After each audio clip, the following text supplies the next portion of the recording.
Good morning, students. Today's topic is public, private, and global enterprises. So, first one is private sector. Private sector is that sector which is not under the direct control of state government. So, it refers to the sector of business consisting of businesses owned by private individuals or groups. In this sector, the enterprises are called private because they are fully owned by private individual and there is no interference from any state or central government from the viewpoint of ownership. So the main features of private sector are: first one is profit motive. The aim of private sector is to earn maximum profit. Social responsibilities are also undertaken by this sector these days, in spite of the main objective remains profit earning. Next is private ownership. Private people have complete ownership of the enterprise of this sector. There is no state or central shareholding from the viewpoint of ownership. Profit as evidence of success. The success of these enterprises is determined through the degree of profits. Higher the profits, higher will be the success rate. Next is private management. These enterprises are managed by their owners. In case of companies, the board of directors nominated by the shareholders manage the business activities. Since there is no shareholding of governments, so political interference is negligible in case of private sector enterprises. So next is forms of private enterprises. There are many forms of private enterprises which are as follow. First one is sole proprietorship.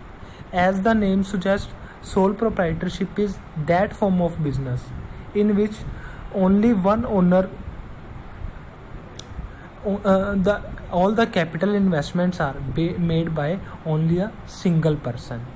He manages the business individually and all the profits are pocketed by that person, and in case of risk all the losses are borne by that person. Next is joint Hindu family business. When a business enterprise is run by the people belonging to the same family and they run the business as a family business, it is known as joint Hindu family business. Or we can say it is that form of business in which the ancestors of the family members are same. In this form of business, the whole control is within the hands of Karta or Mukhya. He is the senior most member of the family. The liability of Karta is unlimited, whereas the liability of other member is limited to the extent of their share in the property. And other members in this business form of business organization are known as co-partners. Next one is partnership. Partner is that kind of business which can be started by a contract between two or more than two persons. All the persons which are parties to contract will be termed as partners. So minimum 2 persons are required to form a partnership and maximum partners in any case will not exceed 50. So all the profits and losses of the firm will be shared by partners between themselves, and they manage the business enterprises. They manage the business collectively. Next is joint venture. Under this form of business organization, two or more than two people jointly run some particular business temporarily, and all the co-venturers divide the profit or loss according to the predetermined ratio. Joint venture can also be termed as temporary partnership. With the completion of work, the joint venture comes to an end. This business is generally established for consignment of goods, for underwriting of shares, etc. And the next one is joint stock company. This form of ownership is adopted for a business where more capital is required and where risk is comparatively greater. The business organization falls under the category of registered business organization, and the rules are applicable according to the Companies Act 2013. So the liability of member is limited to the extent of shares purchased by members in the company.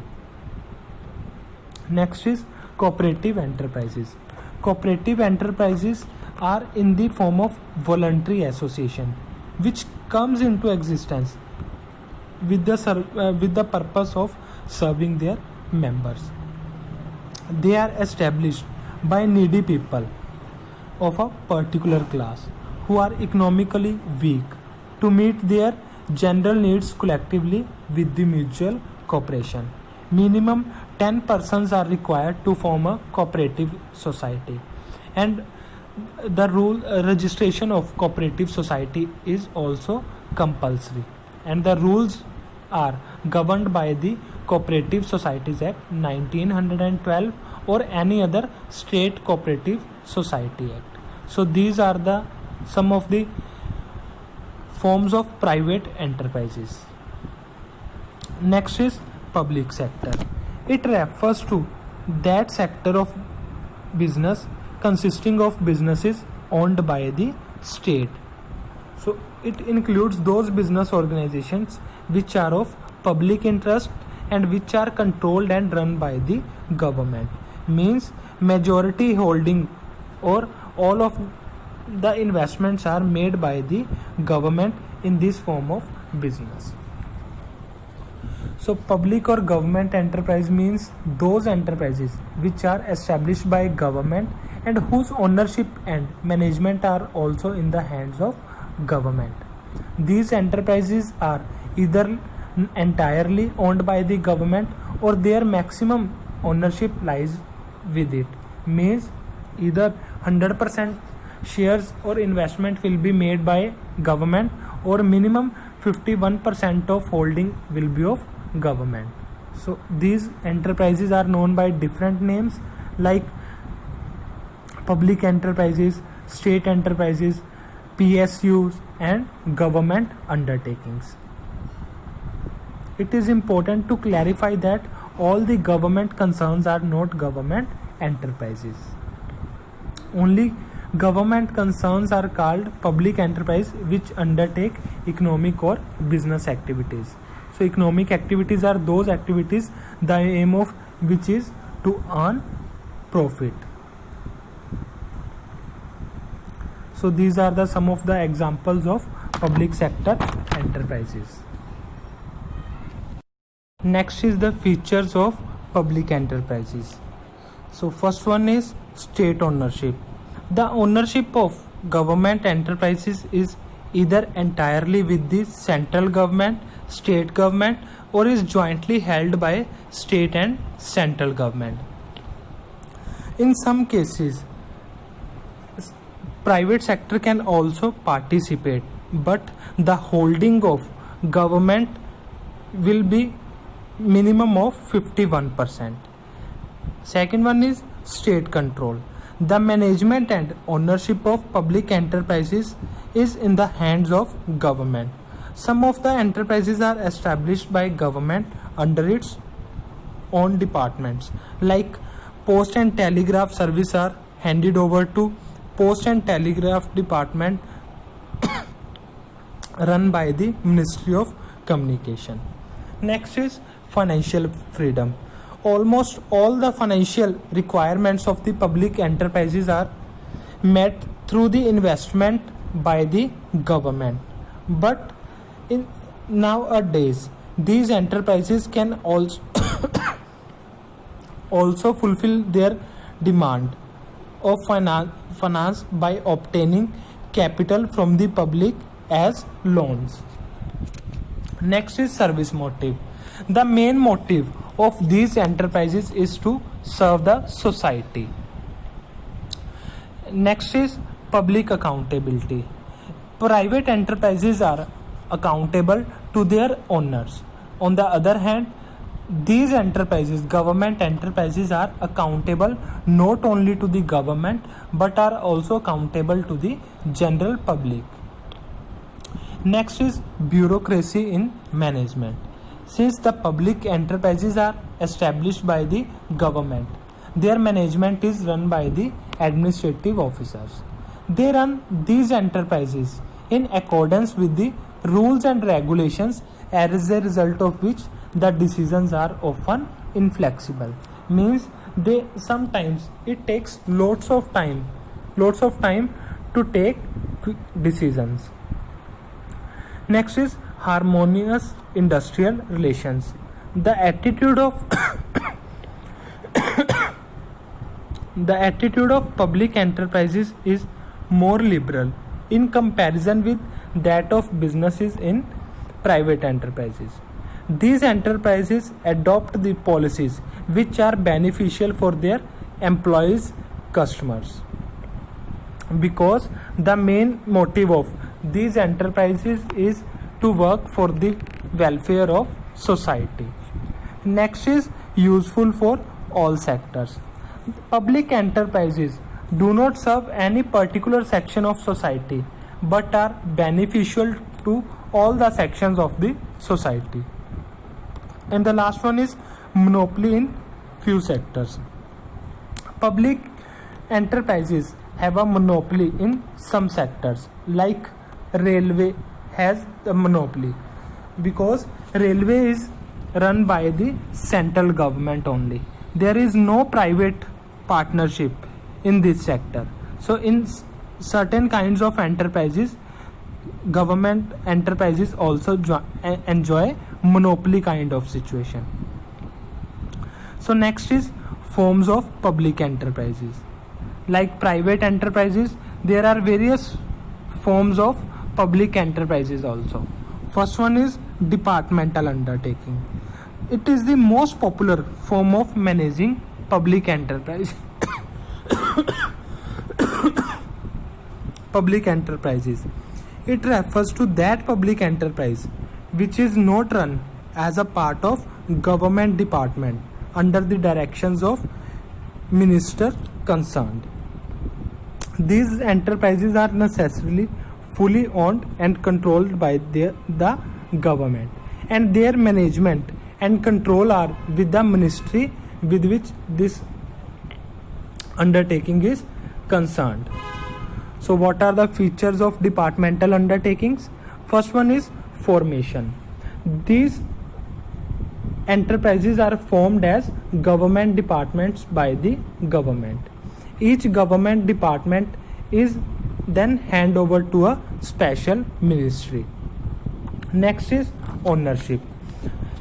The ownership of these departmental undertakings lies only with the government. Next is management. These enterprises are managed by the ministry concerned. The secretary or the head of department will work as CEO of that enterprise. Next is financing. The financial requirements of these enterprises are fully met by the government through the general budget. These enterprises has no rights to borrow from general public. Next is appointments. The appointments in these undertakings are made through UPSC and SSBs. So these undertakings are run by professionals and experienced persons. Next is no separate existence. These undertakings do not have any existence of their own. Means they cannot own the property on its own name. The entire property of these undertakings will be on the name of central government. And the last one is administrative autonomy. These enterprises do not have any administrative autonomy because they are in the form of government department. So that is why there is continuous government interference in the activities of these enterprises.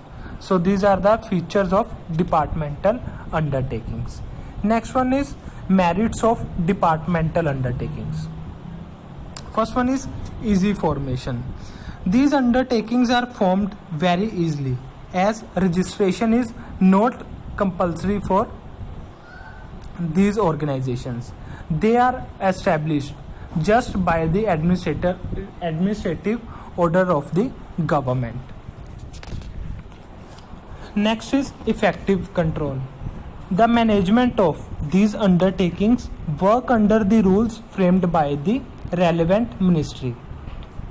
Apart from it, the work is done by the educated and trained officers because they are hired through the exams of UPSC or SSBs. Next is increase in government income. The income collected by the activities of these undertaking is the income of the government. So this income adds to the existing government incomes. Next is decrease in tax burden. Government put taxes on the public to meet its expenditure, but this need is naturally fulfilled as soon as the departmental undertakings have their own income. Next is easy financing. Financing becomes very easy because it is completely done by the government. And the last one is proper utilization of funds. All the activities of these undertakings are done with the approval of government. So there is no chance of any misuse of funds. So all the capital or funds are properly used by these organizations. And the next one is limitations of departmental undertakings. First one is lack of protection. Centrally controlled management and excessive formalities generally cause delay in decision making, because for taking decision they have to get prior approval from the central government.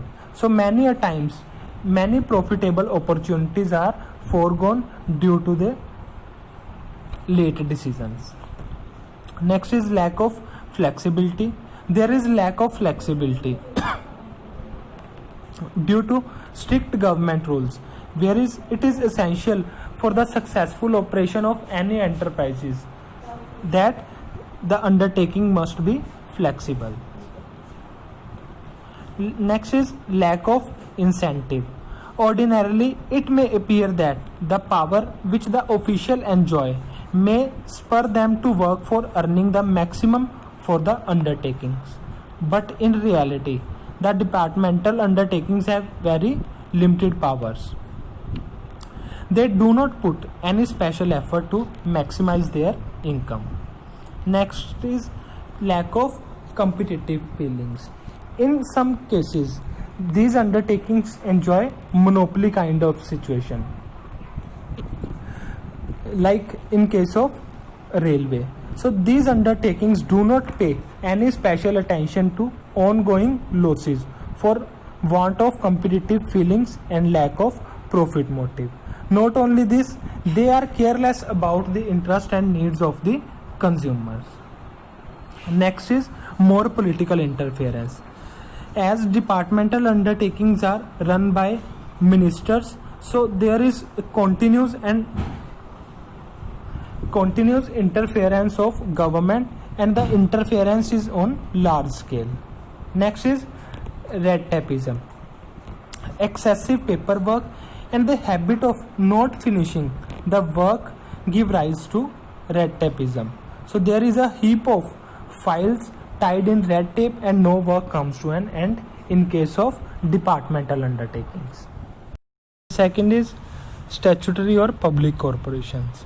These are those corporations which are established by a special act of parliament or state legislature act.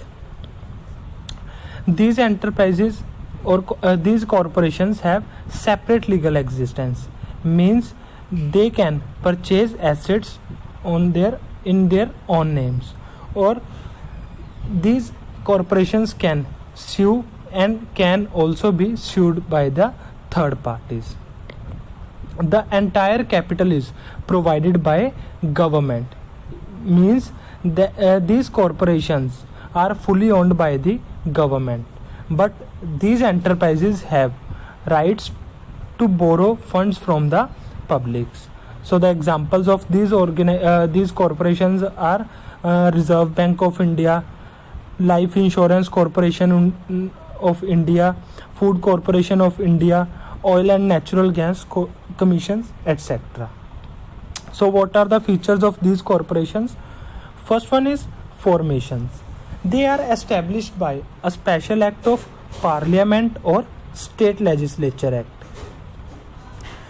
Second one is ownership. These corporations are completely under the control of government, means all the share capital are invested by the government. Next is management. The management of these corporations is looked after by the nominated directors by the government.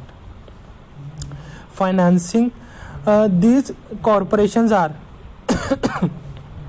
completely financed by the government, but if the need arises, these corporations can borrow funds from the public.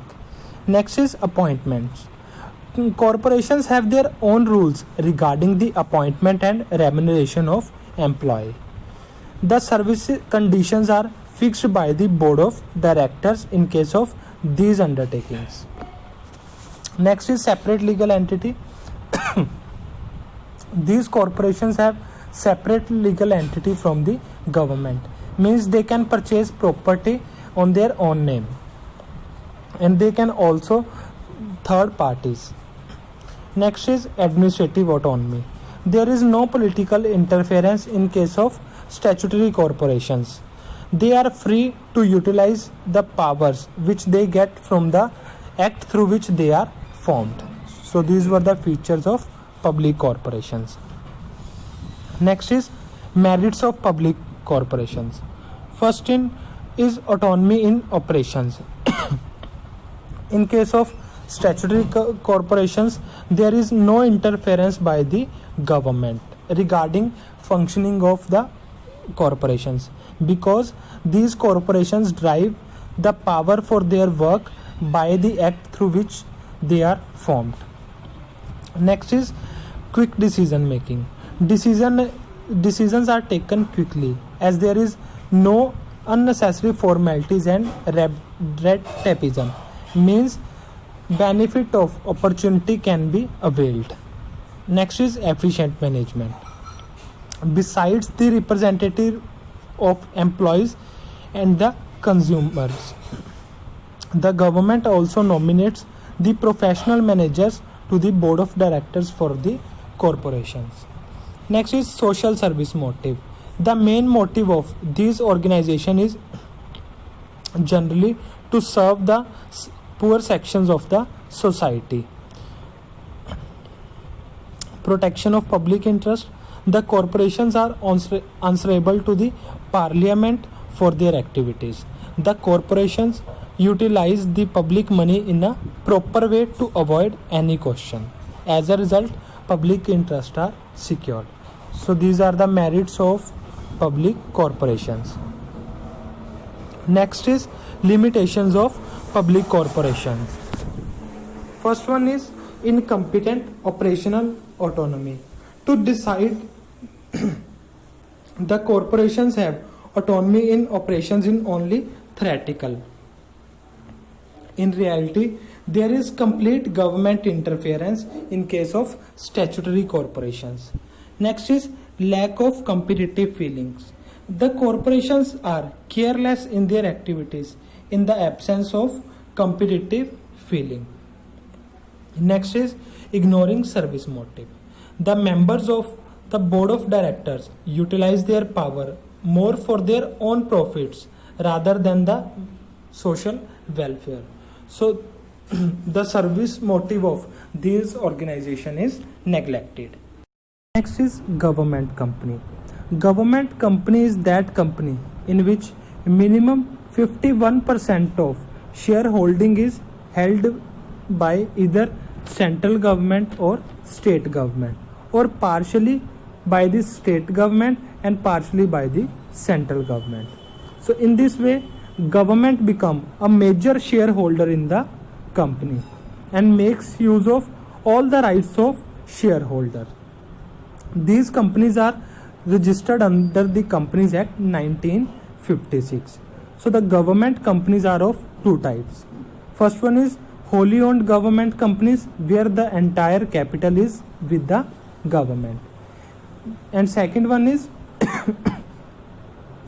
mixed ownership government companies, where the major holding is with the government and the remaining portion is with the private sector.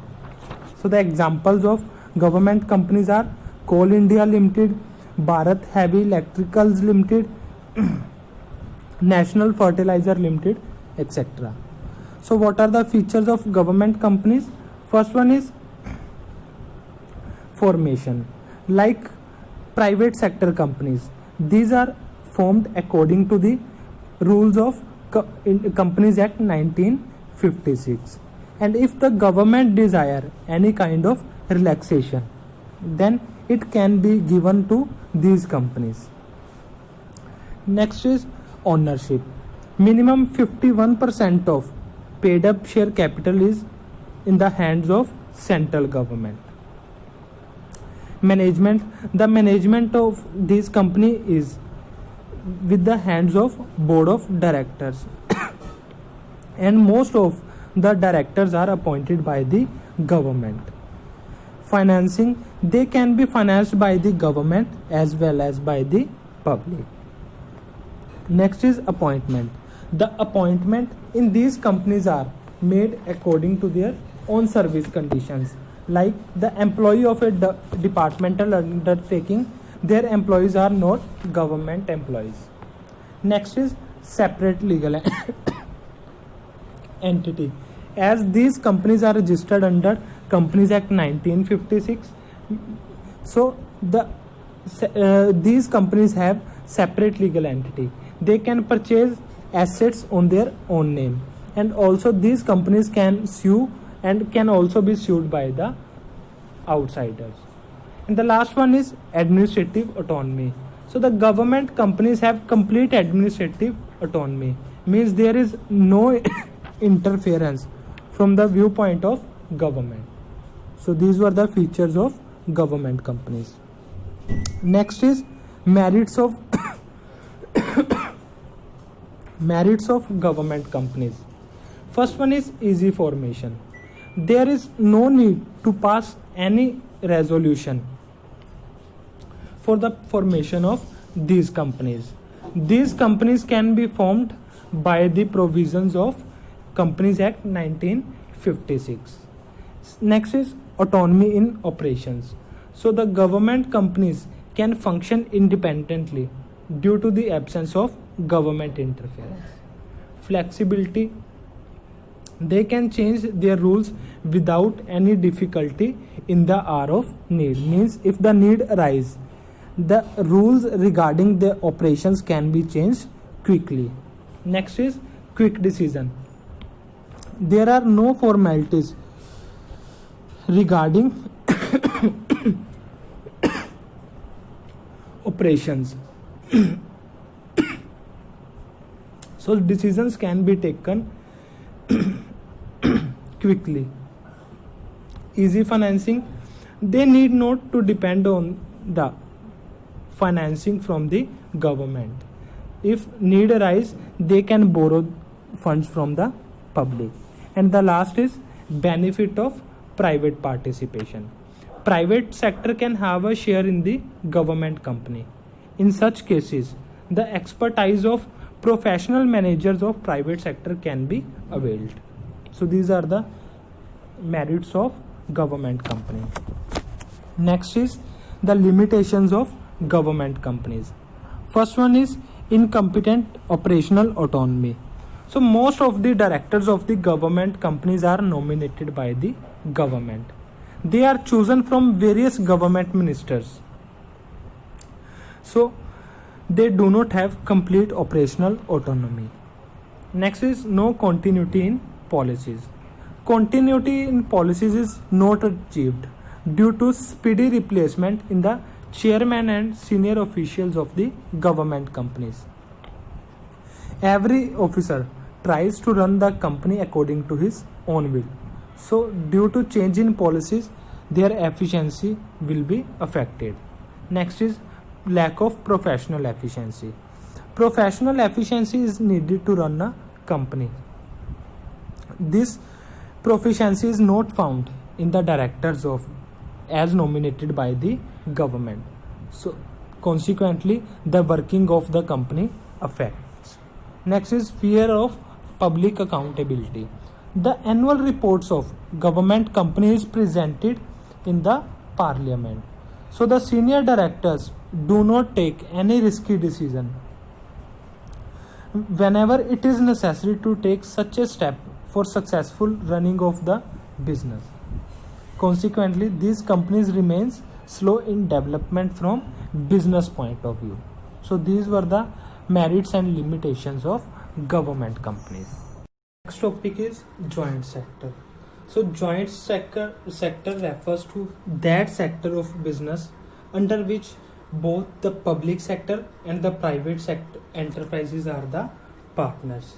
The management and the conduct of these enterprises in the hands of the private sector, but government exercise control by nominating its representative in the board of directors. So according to the directions of central government, the paid up capital of these enterprises must be as follows. Government must hold minimum of 26% holding in these enterprises, and private sector or private enterprises must hold at least 20% of holdings, and the remaining percentage of share must be held by public and financial institutions. So this is the composition of capital of joint sector enterprises. Next is MNCs and global enterprises. A multinational company is that company which is registered in one country, but its operations are widespread to many countries. These companies produce and sold their products in many countries. That is why these are termed as global companies or global corporations. Next is the features of MNCs. First is centralized management. So multinational companies has its headquarter in home country. It expands its business in other countries by opening their branches and subsidiary in other countries. So the management of business being carried out in other countries is in the hands of head office. So head office pass all the information to branch office. Next is worldwide spread of business.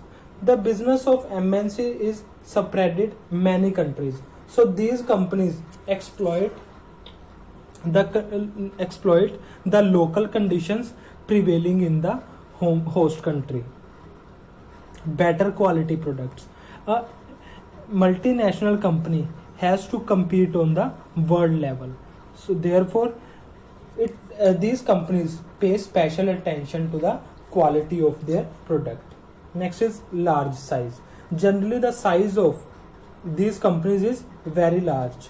These companies has a huge asset worth. Next is access to international market.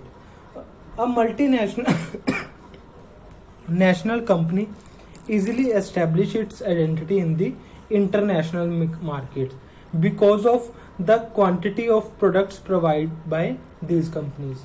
These MNCs generally provide large variety of products to the consumer. And the last one is special attention to advertisement. These multinational companies pays special attention to the advertisement.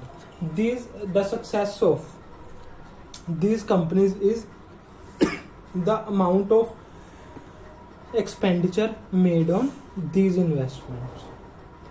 So these are the features of MNCs. Next is advantages of MNCs.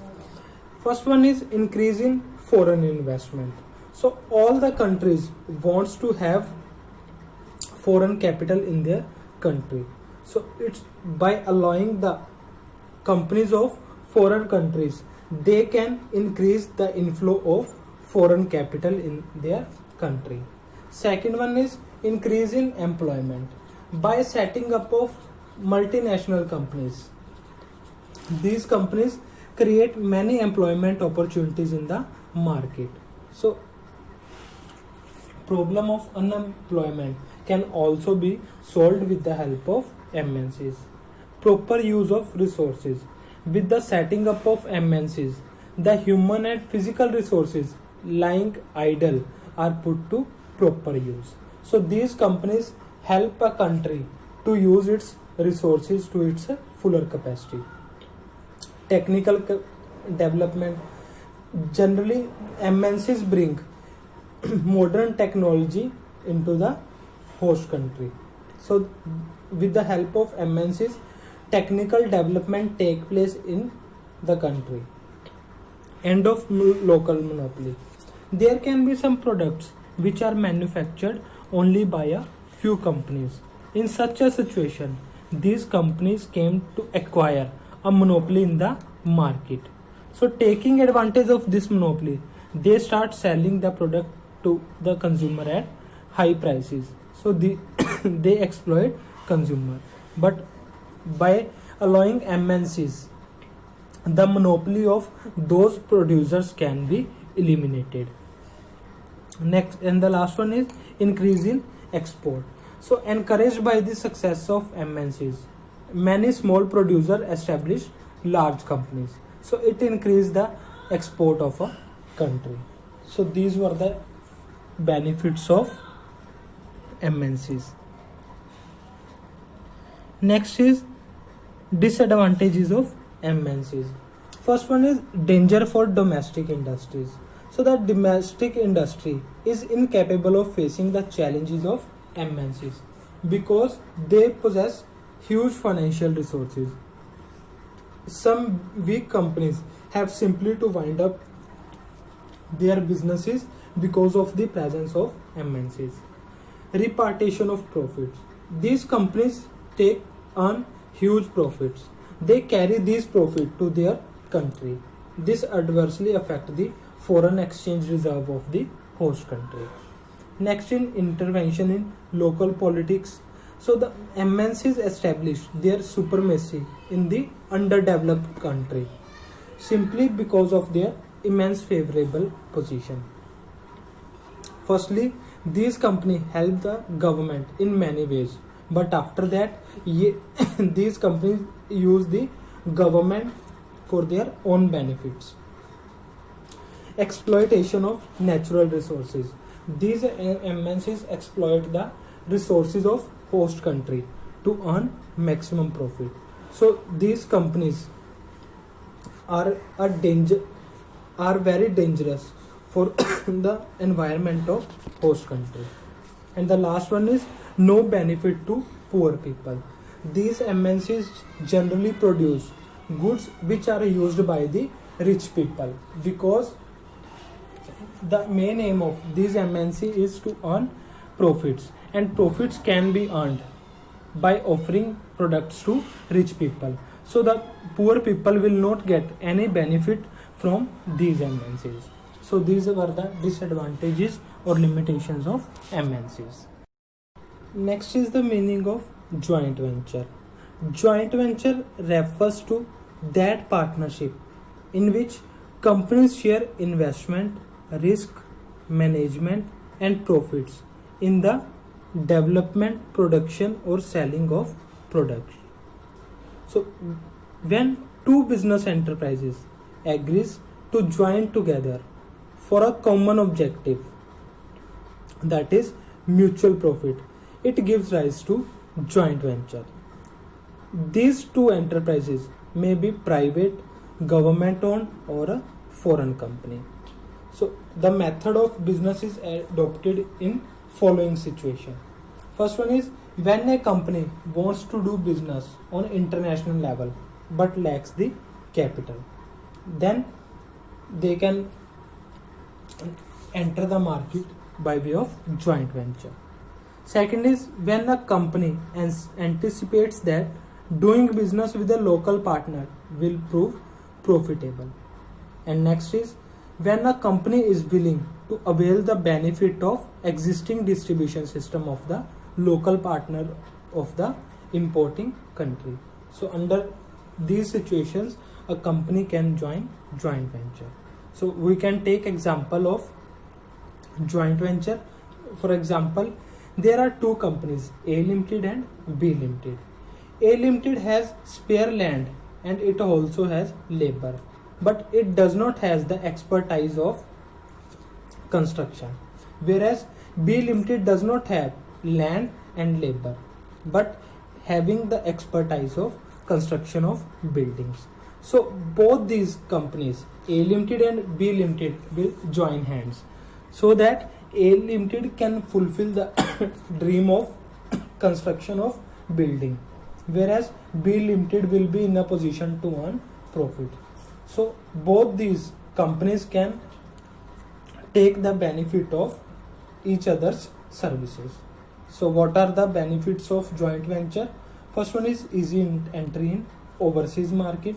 Those companies which lack capital and human resources and want to enter into the foreign market, they can enter the foreign market by way of joint venture. Risk is minimized. So the risk generated by the lack of knowledge about the working of foreign market can be minimized through a joint venture, because the local partner has the full awareness of the market. In this way, the risk generated by the policies of government can also be minimized well in time. Next is technological benefits. By engaging in partnership with a foreign company, Indian company can enjoy the benefit of latest and advanced technology. Next is competitive strength. When two companies get together to do business, certainly the strength of to face the competition will also increases. And the last one is reduction in cost. So when two companies join hands to carry one business, it makes it possible to do it on a large scale, and the economies of large scale can also be obtained. So it helps to reduce the cost of its production. So these were the benefits of joint venture. And last one is public-private partnership. Public-private partnership is the long-term partnership between public and private sector, specifically targeted toward financing, implementing and providing infrastructure facilities, etc. Public-private partnership refers to the involvement of private sector in the government sector project aimed at public benefit in the form of management expertise and monetary contribution. So what are the features of public-private partnership? First one is public-private partnerships are related to high priority government plan project. Public-private partnership allows government to overcome their budgetary and borrowing constraint. It is used by the government projects aimed at public benefits.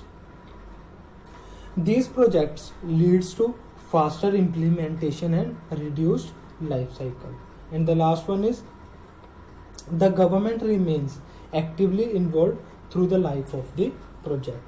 So these are the benefits of public-private partnership. I hope the chapter of public, private and global enterprises is clear to all of you. So thank you, students.